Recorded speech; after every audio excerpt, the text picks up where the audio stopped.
Hello, everyone, and welcome. My name is Karen Mare Jackson, and I'm the webinar coordinator for PRC, Practical Resources for Churches. We're a nonprofit ecumenical resource center offering consultants, workshops, webinars, and resources to congregations and individuals. We're able to offer these webinars and our fabulous online resource center for free to anyone.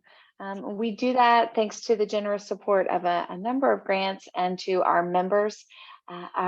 You can join and be a member as an individual, as a ministry or congregation, and also you can see on your screen, our subscribing judicatories. These are regional governing bodies that subscribe and join our services for all of the churches and ministries that they represent. So if you are under one of these, please make sure to thank your staff for their support of PRC and make sure that you are using the resources available to you. The great thing about being a member of PRC is that you have access not just to our free webinars and online resource center, but also to our consultants. At PRC, we say everyone has a calling and ours is helping you.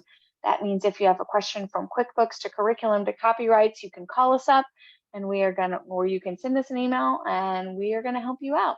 We also have some great cohorts that are available for our members. We've got Christian education cohorts going on right now with Elizabeth Christie. We're looking into the spring and doing cohorts with Kay Catan on church leadership and Game Changers cohorts, as well as spirituality cohorts. So we have all kinds of great things that we are doing with our members, and we think we have great work that we're offering to you and to the world for free as well. So we're grateful that you are benefiting from that. I want to make sure you are aware of a few things that we have coming up. I'm going to put in just a minute, here's some links to learn a little bit more about PRC and to learn more about becoming a subscriber. But I also want to make sure you know about the webinars that we have coming up. We're just about to finish out our season. We don't tend to do very many webinars, if any at all, after the Thanksgiving break, because we know we serve churches and people are very busy. So we just have two final webinars this week, one at 2 on Thursday with Kay Catan on example on discipleship pathways and how to roll them out. And we also have one on Thursday evening, and that is at 7 p.m. Eastern with Chris Dela Cruz on building a collective youth ministry. And so those are youth ministries working in partnership with one another. I put the links to those in the chat. If you were hearing about those and those dates have already passed, don't you worry, you can still click and register and you can watch any of those. But we are grateful that you have joined us tonight to hear from Laura Alary. I keep laughing about how I get her name wrong. Laura Alary. She's a writer, storyteller, and mother of 3 creative teenagers. For many years, she shared her enthusiasm for biblical storytelling through her role as a Christian education coordinator at a small Presbyterian church. These days, she brings this passion to her work at Caven Library, Knox College. No, Caven Library, Knox College, Toronto. Gosh, I am the worst. I'm just fumbling over all your names and titles today. Caven Library, Knox College, Toronto, where one of her favorite tasks is selecting resources for children. Laura is the author of numerous books, including Read, Wonder, Listen, Stories from the Bible for Young Readers, and her 2 companion volumes, Breathe, Make Room, and Look. Both of those are from Paraclete Press. Laura, we love all of your work, and we're so grateful that you're here with us today. Welcome. Thank you, Karen. I appreciate it. And I appreciate the invitation, the chance to talk about my newest book. So shall I just plunge in? Okay. So good evening, everyone. I would like to begin by acknowledging the place where I am right now. I'm in Toronto, Ontario, but I need to acknowledge that it has been home to many people before me. So the land where I am sitting is the traditional territory of many nations, including the Mississaugas of the Credit, the Anishinaabe, the Chippewa, the Haudenosaunee, and the Wendat peoples, and is still home to many diverse First Nations, Inuit, and Métis people with whom we seek a new and more just relationship. So wherever you are right now, I invite you to remember that others have lived there before you. I think I'm not seeing your next slide. So can you advance it? Oh, I'm my not goodness, seeing look at that. There we go. We're good to go. Thank Continue. you. Okay, I will get on the ball here. So my intention tonight is to introduce you to my newest book, Here, the Dot We Call Home. I'd like to tell you a bit of the story behind the story, how the book came to be. And that's actually kind of two stories which converge, and that will make more sense later. I'll read just a little bit of it, enough to give you a taste. And then I'm going to offer some suggestions about how you might use this book with children in a classroom, at home, maybe in a church setting, or in your wider community. But I'm going to start here. This is the shore of Darnley Basin on Prince Edward Island. Now, our world has many, many beautiful places, some of them far more spectacular than this, but this particular stretch of shoreline is probably the one that I know and love the best. For 10 years, I had the privilege of having a family cottage just very close by. And from what we call the lookout room, you could see this view in one direction and then out the other window, the sparkling blue of the Gulf of St. Lawrence. So this was the place where I think my children always felt most free and at home in the world. In Toronto, which is a big city, I tended to hover over them. When we got to the island, they could go down to the shore by themselves, dig for clams, crawl around in the ditches and collect lupin seeds, or just run wild in fields. When we returned to the island each July, my kids would always run down to the beach to see what was different, what changes the wind and the waves had wrought over the winter. After Hurricane Fiona passed through in September, I felt a distinct pang when I saw that this teacup rock, a local landmark, had finally toppled into the ocean. A much more common change was the garbage that we would find on the beach. Old rope, plastic buoys, bottles, assorted trash abandoned by weekend partiers. And that kind of debris really got to us because it felt so personal, almost like somebody had dumped their trash in our living room. We cared because we loved this particular place so much. I'm starting here because one of the main messages of my book is this: love, not fear, is the best motivator for positive action. I'll come back to that. So, what is Here all about? To explain that, I need to go back quite a few years to when my son Ian was in kindergarten. These are his drawings. Ian loved animals. He loved the animals that he saw at the zoo, the ones that he watched on BBC Earth, the ones that he read about in books we got from the library. And he loved, he had a particular fondness for extinct animals, and he loved to draw all of them. So these are images of love. Well, at one point in the school year, Ian became extremely anxious, and he couldn't say why. He was displaying a lot of nervous mannerisms, had trouble sleeping, resisted going to school. I started to wonder if he was being bullied. But one day he was sitting at his little drawing table, and I looked at his paper, and he was drawing what appeared to be some kind of desert planet, all grays and browns. And when I asked him about it, he said, "This is the Earth after it gets too hot and everything dies." Then I understood. We were approaching Earth Day. At school, Ian had been hearing about climate change and seeing images of the catastrophic effects of things like global warming and plastic pollution and their impact on these animals that he loved so much. At the same time, he was hearing about all the things that he should be doing to help save the planet. And I think he put those two messages together and concluded that the Earth was wrecked and it was his job to fix it. He was 4 years old, so it's no wonder he was having trouble sleeping. Climate anxiety is real. I have certainly felt it. I'm sure you have. I've seen its effects on my children. And I know for myself as a parent that it was always with the best of intentions, the desire to inform and empower.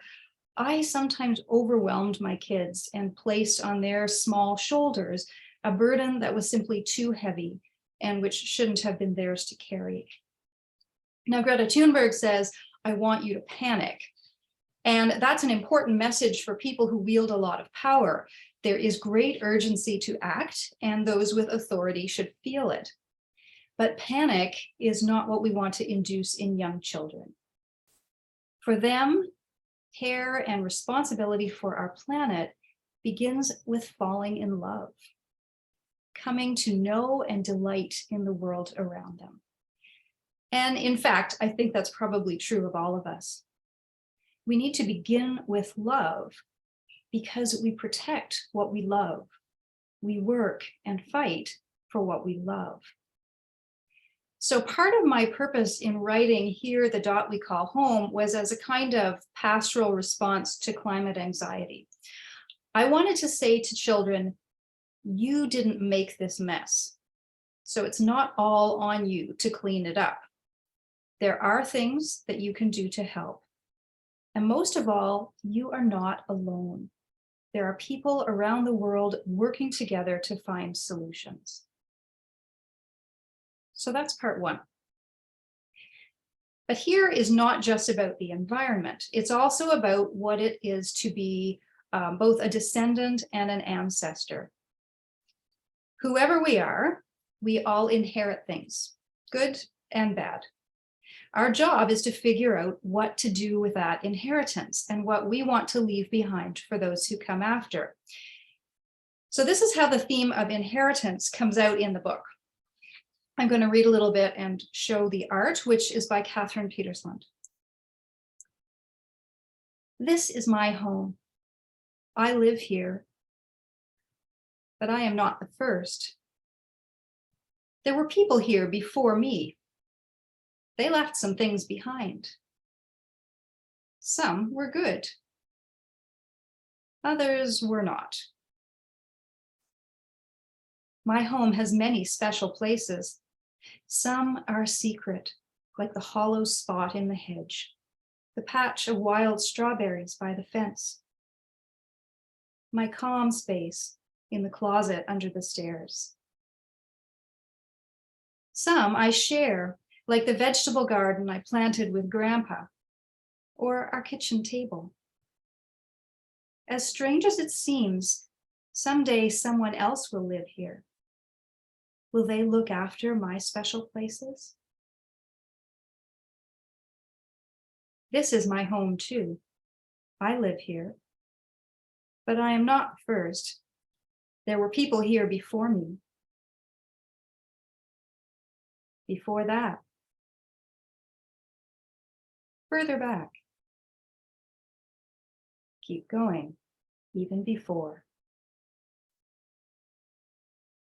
They left things behind too. Some were good. Others were not. This is my home too. And so on. So I'm going to stop reading there. I trust you get the effect of the zoom back in time and out into space. Now I'm going to move on to the other part of the story that kind of converged to make this book. So Here didn't actually start out as a book about the environment. It began with my own learning about the long and often tragic story of Indigenous peoples in Canada. Now, as part of making Canadians more aware of the history of these lands that we call home, it's become customary at many gatherings, including the start of the day in most public schools, to begin with a land acknowledgement. And the land acknowledgement names the original inhabitants of the territory where people are gathered, acknowledges their continuing presence, expresses thanks for the privilege of living and working on the land, and usually concludes with some kind of commitment or a statement of commitment to working toward right relations. This is a really important ritual, but like other repeated actions, it can become routine and get lost among the noise and busyness of life, especially in an elementary school classroom. So a few years ago, I was volunteering in a grade 1-2 class, and I noticed that when the land acknowledgement was read in the morning, the person reading it often kind of rushed through it to get to the other announcements. And in the classroom, the students were often excited and noisy and a bit rowdy, and not really paying attention. So their teacher commented that she wished she had a book. I mean, she knew that I was a writer, and she said, I wish I had a book that would help my students understand the land acknowledgement and why it's important.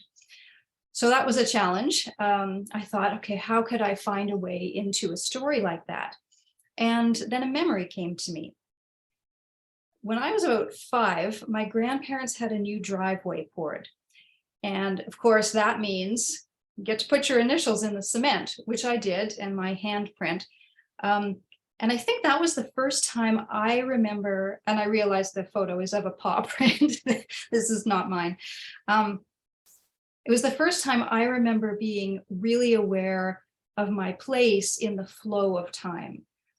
You know, I was carving my initials and I thought, wow, someday in the future, somebody's going to see this and know that I was here. And when I had that revelation, then it sort of pushed me to think back and say, wow, I wonder who lived here before my grandparents lived here. And it just kind of started something in me. So that memory sparked an idea. Maybe I could prompt children to think about their own homes, like their immediate spaces where they lived, and who lived there before them. And from there, we could stretch that idea of home back through time, all the way to the first people who made their home here. So that was my idea. I worked with it, wrote a story, shopped it around to a few editors, but I kept getting the same response. And that is, we think this is a story that should be told by an Indigenous writer. So I thought, okay, how can I take a concept like that, like zooming back in time, and tell the story as the person I am, the writer I am. So I decided to try not just zooming back in time, but also out into space, expanding this idea of home from a single dwelling place to a city, a region, country, and finally an entire planet. So suddenly my little story had become the picture book equivalent of the overview effect, that phenomenon experienced by astronauts when they see the Earth from space in all its exquisite vulnerability and solitude, and they realize it has no borders except for the ones we create. Here's a famous photo. Meditating on the sight of Earth from the vantage point of the outer reaches of the solar system, Carl Sagan famously wrote these words: "Look again at that dot. That's here. That's home. That's us.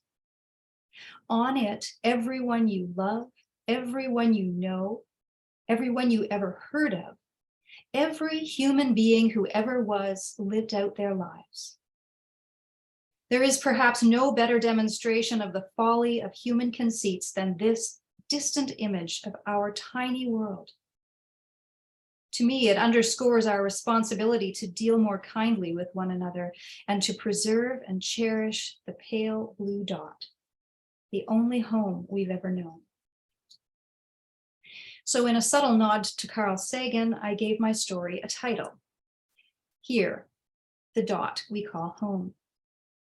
I knew from the start that I wanted this book to be for all children, and that meant, for me, not making it explicitly Christian or even religious in any way. I wanted readers to recognize the book as a human story and to find their own ways of using it that honor our shared challenge and task as human beings. I resonate with the words of Brian McLaren, who writes, "A new question of human identity now overshadows older questions of religious identity. What kind of humans do we need to become?" So here, the dot we call home is a little book about some very big ideas: the environment, climate crisis, our concept of home, the relationship of different groups of people to one another and to the earth. Here offers children and grown-ups, I hope, a way to think about and respond to these ideas with a sense of agency and hope, starting right where we are. So how might you use this book? I always feel this need to confess that being the author does not make me any kind of expert on how to use the book. In my experience, educators are so creative and so resourceful that you always come up with ideas that I hadn't considered. So I'm sure that will be the case with this one. And if so, I hope that you share them with me, because I would love to see and hear about what you do with the book. But I do have some thoughts and some ideas to get you started, and I've organized them around what I see as key themes in the book.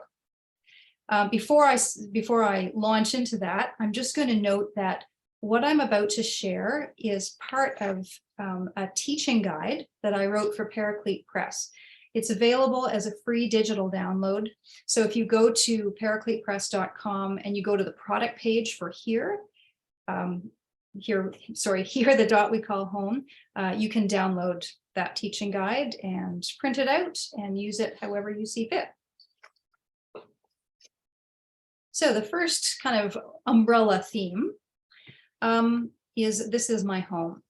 So one of the things here aims to do is to expand children's understanding of home to include everything from the particular places we live to the entire planet. And that's a big concept. So I think it's the sort of thing that's best entered into with some questions and wondering, like this. What does home mean to you? Do you have one home or more than one? What makes a place feel like home? You could look through the book and notice all of the places home is mentioned. What is home for the little girl in the story? What are the special places in and around your home? Are some of them secret? Which ones do you share? What do you love about them? Have you ever thought about the whole earth as your home? Are there special places on earth that you would really love to see? Maybe you could create art based on them. And I have this image of taking photos of the children, printing them off on a color printer, cutting them out, and then sticking them onto their art. So you're sort of putting them in their special places. And what you see on the screen right now is actually an early concept for the cover of here. Obviously, it's not the final cover, but it sort of suggested this kind of art project to me. There are two very famous photographs which show the Earth from space from different perspectives. This one, of course, is the Earthrise photo taken on the Apollo 8 mission in 1968. And the second, we've already seen, pale blue dot photo taken by Voyager 1 in 1990. And you can find both of these photos online, especially if you go to NASA. They have their website has a great photo collection.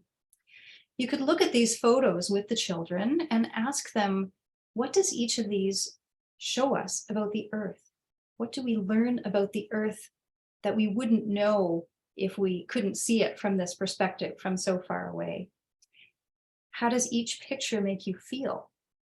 Maybe you could draw or paint your own picture of the Earth from outer space, or write a song or make up a dance that talks about how you feel about your home planet.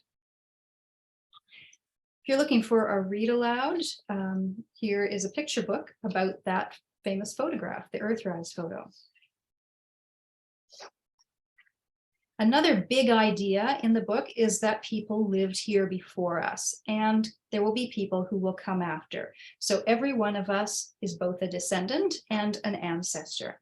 So again, I would tend to begin with questions and conversation. Like, do you know if anybody lived in your house or in your apartment before you? Do you know anything about them? Have you ever thought that someday somebody else will live there? And how does that feel? What would you want people in the future to know about you? You could make a time capsule by decorating a box and filling it with objects, photos, letters, drawings that show who you are and what matters to you. If you're working with older kids, or you have the time and the energy to invest in this, you could look into the history of your neighborhood or your city, your region. Who lived there in years past? What happened to them? How could you find out? Have you always lived where you live now? Or did you move there? If you could live anywhere you wanted, where would that be? What message would you want to send to somebody who moved into your home in the future? What would you want to tell them about your special places? Maybe write a letter or draw a picture and put it in your time capsule.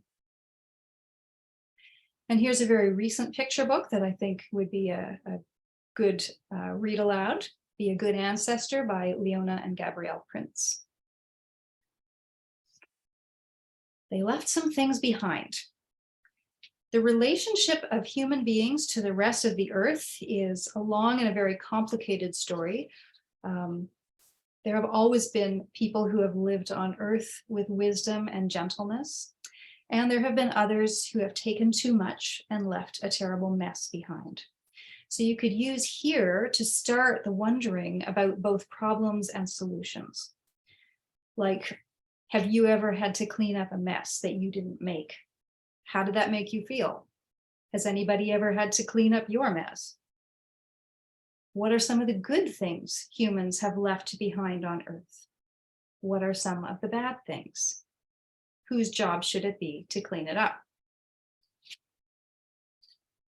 I kind of like this idea. Invite a person from an older generation to come and talk about other ways of living sustainably. My kids were really fascinated, actually, that the outside of my house has this shallow little, indentation, basically with a door on it. And I remember them saying, "What is that?" And I said, "Well, it's where they used to leave milk." And they said, "What do you mean?" And so I was explaining about milk delivery and glass bottles and so on. And they were really intrigued by that. And I mentioned that PEI is a really special place to me.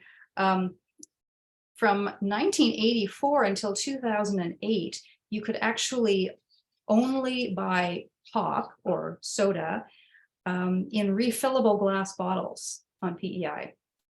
So that's kind of unusual in this day and age. Like I say, it changed in 2008. So now they have cans and plastic like everyone else. But it's interesting to learn from people who have done things different ways. For example, mending. I mean, mending was normal for me growing up, but it isn't so much now. So it would be interesting to have somebody come in and teach some of these skills, or at least talk about them. Human beings can be very messy, and the mess we leave behind affects other living things, including ourselves. Plastic pollution is a huge problem that people have created. We need plastic for some things, but we do use it for a lot of unnecessary things. So you could, as you're thinking about alternatives or ways to reduce the amount of plastic you use, you could also turn it into a fun craft project. And on this slide, excuse me, there's, pardon me, produce bags. These ones, I mean, you could, there's lots of patterns online for sewing them, but these ones are just made of old recycled t-shirts that have been cut. Beeswax wrap to replace plastic wrap. That's not too difficult. And again, lots of recipes and instructions online. If you're in the habit of buying bottled water in plastic bottles, you could try to switch to ordinary tap water and make it kind of fun and fancy by infusing it with fruit or maybe freezing berries or fruit juice in ice cube trays, then have a taste off or a recipe contest of some kind. And here's another recent book that's a great read aloud and ties in nicely with plastic pollution. The Earth is a big place, and the problems it faces are too big for one person to solve. And that can feel really overwhelming and scary, especially for a sensitive child. So children really need to know that they're not alone in the task of saving the Earth. Governments and industry have to take responsibility and make necessary changes. But there are things that children can do to help, starting at home. You could look at this page and Ask the children, what do you imagine that, that this girl is thinking right now? Or what's she feeling? What do you notice about how the artist has drawn this picture? Where is the little girl sitting? What is around her? Do you ever feel the way you think this girl feels? You could learn about young people like Autumn Peltier and Greta Thunberg and Naomi Morris, who are speaking out to governments and other leaders about their responsibility to make changes to protect the Earth. Or learn about other young activists, maybe some who are in your area close to home. Again, both with younger children, but especially somewhat older, write a letter or maybe draw a picture and send it to a government official at all levels of government, telling them why you love the Earth and why it's so important to protect it, and asking them to make decisions for the good of the planet. If you can connect that with a local issue, so much the better.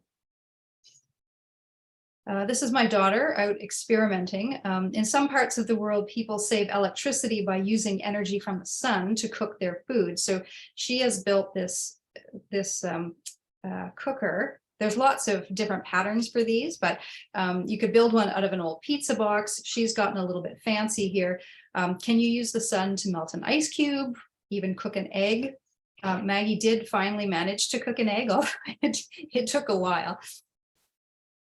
You could grow your own tomatoes and lettuce in containers or plant wildflower seeds.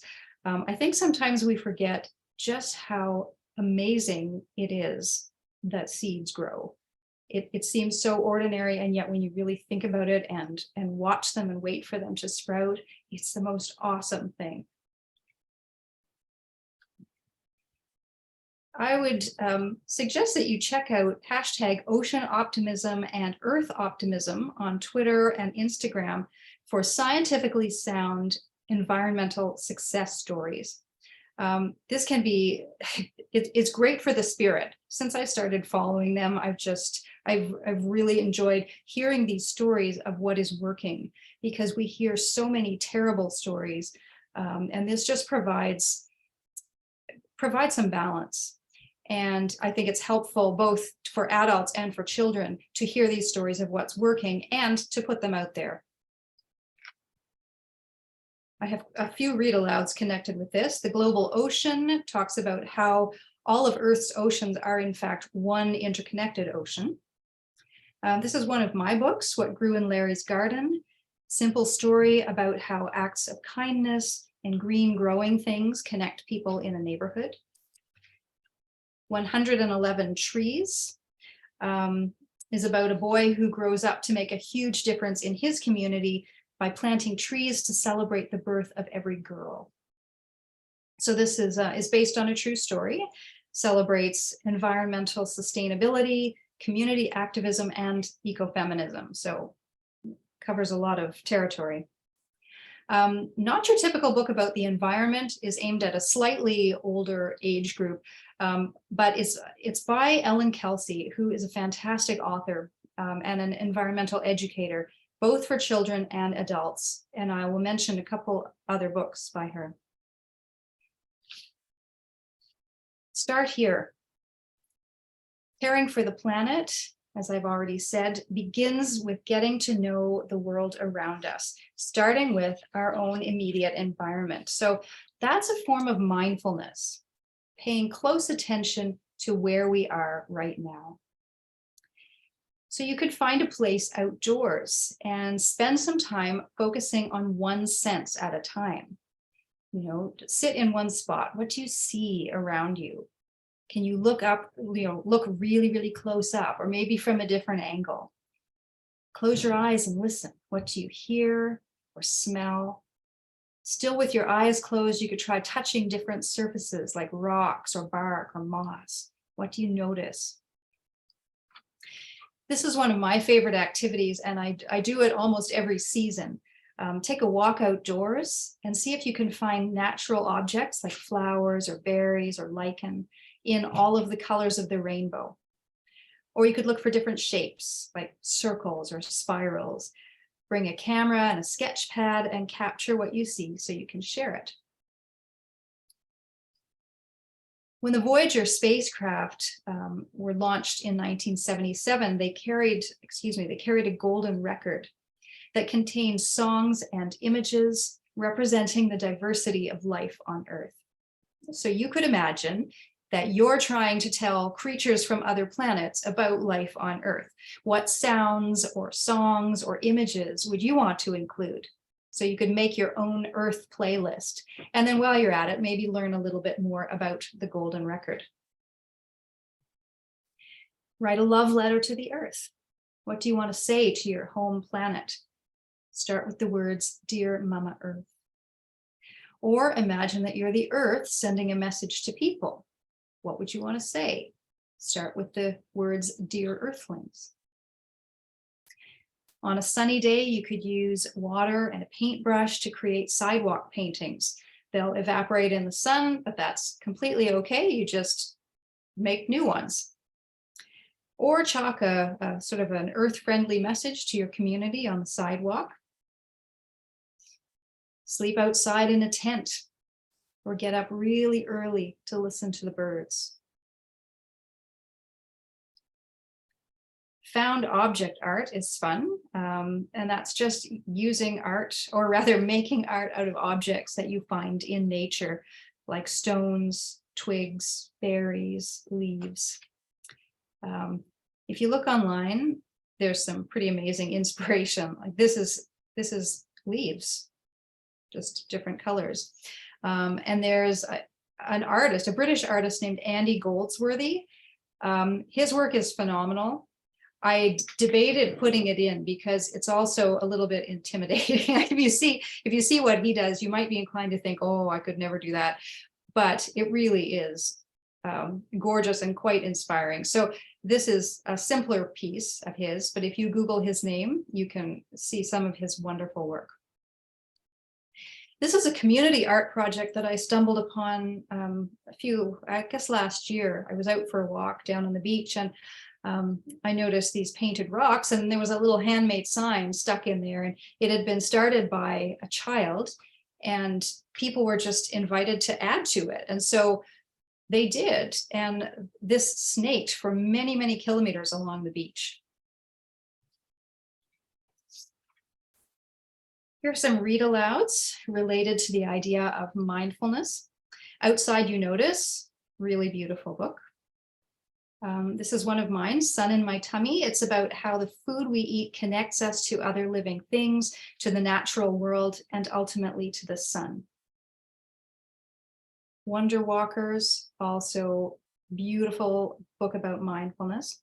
And here's another one by Ellen Kelsey, You Are Never Alone, a book about how humans are connected to, but also supported by the natural world. And I cannot say enough about Ellen Kelsey's work. It's really profound, and it's had quite an impact on me. So this is a picture book for young children. For grown-ups, I highly recommend her book, Hope Matters, Why Changing the Way We Think is Critical to Solving the Environmental Crisis. Okay, our time is flitting. Everything I've already suggested could easily be done in a church context. I think that if you wanted to, you could maybe deepen or extend the message by framing it in the language of creation and stewardship. You could speak about the earth or the world as a gift entrusted to us, or as a revelation of the divine. A lot of potential to work with creation stories from Genesis 1 and 2. Choose your favorite story Bible or an assortment of picture book versions. And I think it's even more interesting if you accompany those stories with some creation stories from other cultures. And then, especially if you're working with slightly older kids, like sort of 7, 8, 9-year-olds, you could ask them, what do these different stories tell us about how different people or different cultures see the world, and how they believe God relates to it, and how people are meant to relate to it. And again, with older children, you could talk briefly about how the stories from Genesis have been used over the years to justify human domination or humans having dominion over the earth, and how that has actually been very destructive to the environment. You could use here as a starting point to talk about what our ancestors in the faith have left behind, both good and bad, and what we want to leave behind for those who come after. I think there's potential there, or a little opening for honest critique of our own tradition and history as a church, as well as conversation about who we want to be and become. You could read a psalm celebrating creation, or write your own psalm celebrating the places in nature that you love and where you see God. If you want to make instruments and play and sing, so much the better. You could read or tell stories of the saints, like St. Francis, who of course cared passionately for the earth and its creatures and spoke about brother sun and sister moon. Stories of the Celtic saints often involve animals. And maybe you can find stories of modern day environmentalists whose work is informed by their faith, perhaps people in your own community. So I hope that I've given you a sense that here, the dot we call home isn't just a kind of how-to book about caring for the earth. Its aim is to give children an overview, a big picture of how human beings have related to the earth. That big picture helps children see that they are part of a long story, not to blame for everything they've inherited, but still a part of finding solutions, both for now and for the sake of those yet to come.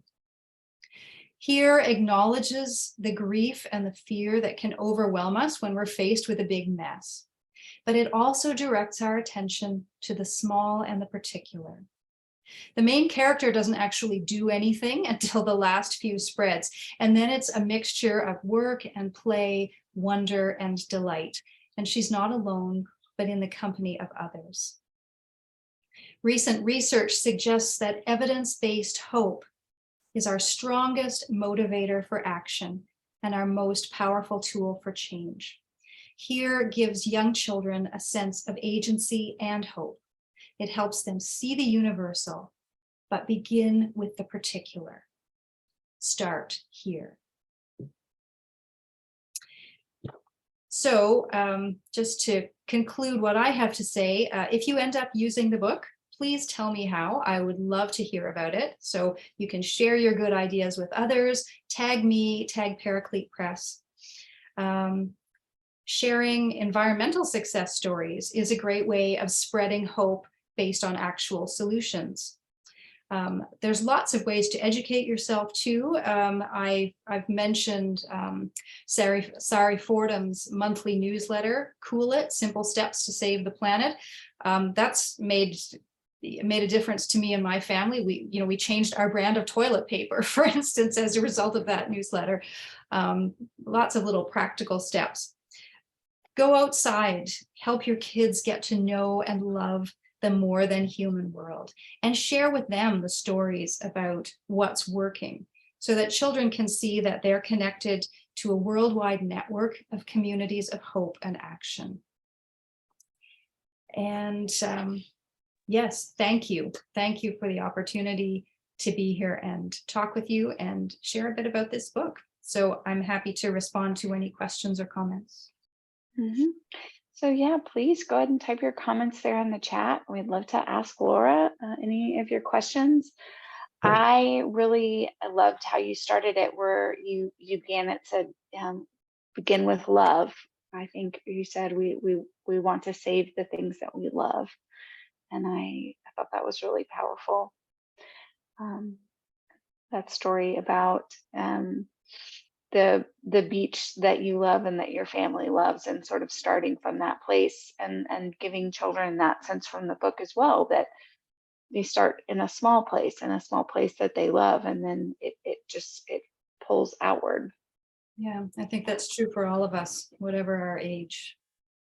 Mm-hmm.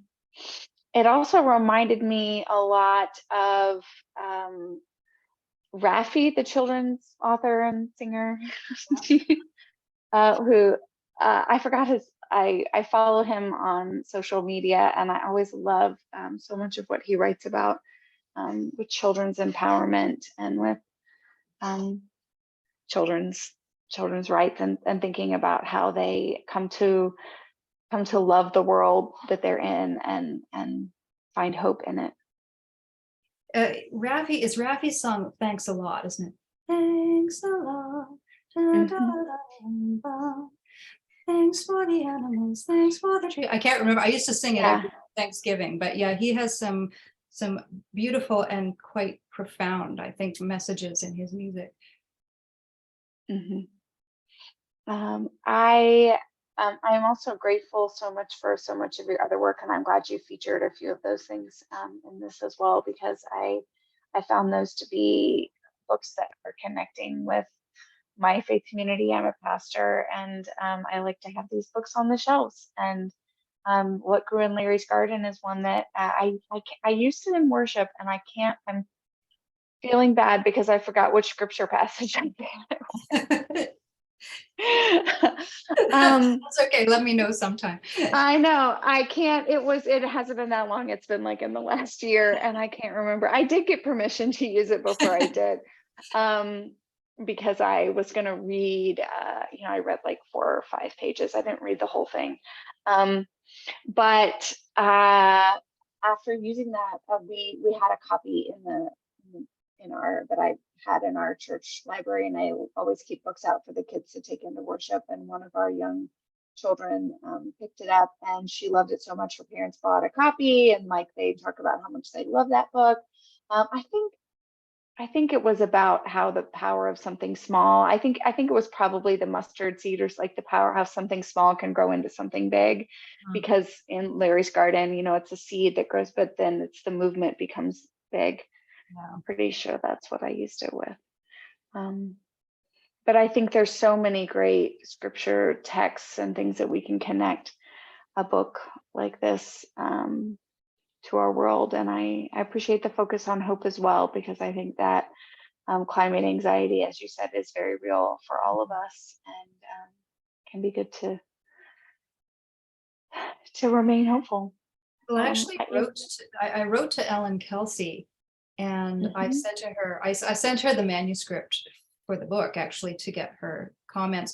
And one of the things she said to me is how important it is, especially for children, but also for the rest of us, to feel like we're not isolated, that we are embedded in these communities, and that, around the world, there are communities who are also working, and that engenders hope. Because when you hear nothing but these, horror stories, like poor Ian and his dying planet, that creates despair, and then despair just leads to inactivity. So it's the exact opposite of what we need. So read Ellen Kelsey's book. I will. Thank you so much for bringing those to us. I am not seeing any more questions from folks in our chat right now, but I have linked the page in Paraclete Press home landing page for the book, which I did note has some discounts for buying in bulk, and those begin at just 3 books, folks. So they're, obviously you get a 40% discount if you order 100 books, but you still get a discount if you order 3. 15%. There you go. So even small things can have a big impact. That's all I'm saying. So I appreciate that from Paraclete, and being considerate of that.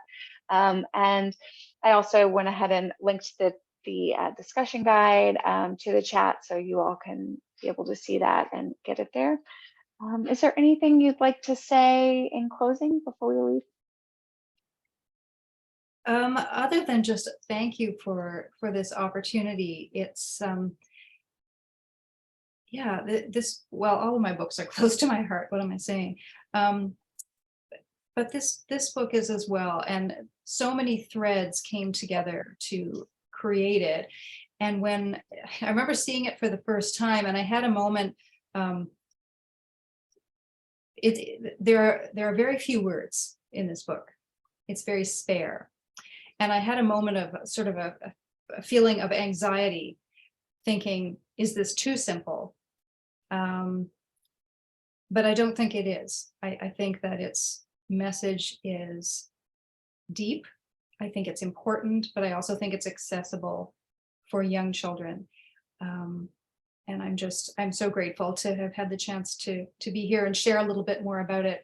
And just to encourage anyone who does use it to please share with me and share with others how. Yeah, thank you. We encourage you all to do that as well. We thank you for being with us tonight. We thank you, Laura, for the gift of your heart and your thoughts that you put into the world, and the ways that you're always thinking of connecting with children and helping them connect with the world around them, and with their families, with their God, and with the world. Absolutely. So we thank you for that, and we wish you all days full of peace and purpose. Goodbye, everyone.